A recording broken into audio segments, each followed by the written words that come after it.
عبد الفتاح مدحوينه هore dowladda Soomaalida Cabdi Maxamuud Cumar iyo saddexdii xubnood ee la socotay ayaa saaka la keenay maxkamadda waana markii saddexaad ee la keeno 42 maalmood kadib haddana waxay xeer ilaalintu codsatay in 10 maalmood oo kale la siiyo saasna waxay isku noqon doontaa 52 maalmood haddaba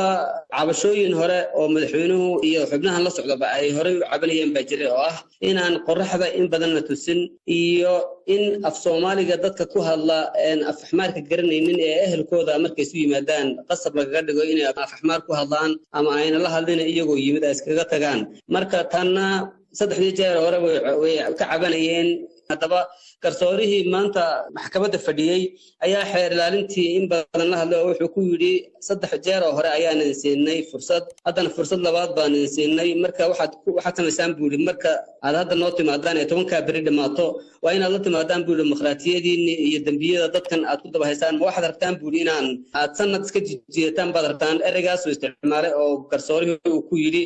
madaxweynuhuna markiiba wuxuu yiri maadaama iscafis aan ku jirno oo xilli iscafis oo ra'iisul wasaaraha waliba arrintaas ka timid 12 sano waddanka soo shaqeynay waxaan ka codsanaynaa buuri ra'iisul wasaaraha oo fariinta naga gudbisaan haddaad maxkamadda ku tihiin in cafis naloo fidiyo haddaba arrintu saasay ku dhamaatay toonbari kadibna waan sugi doonaa bal waxay la yimaadaan xeer ilaalintu iyo dambiga lagu soo ogo xubnahan iyo waliba madaxweynaha hore dowladda Soomaaliya Cabdi Maxamuud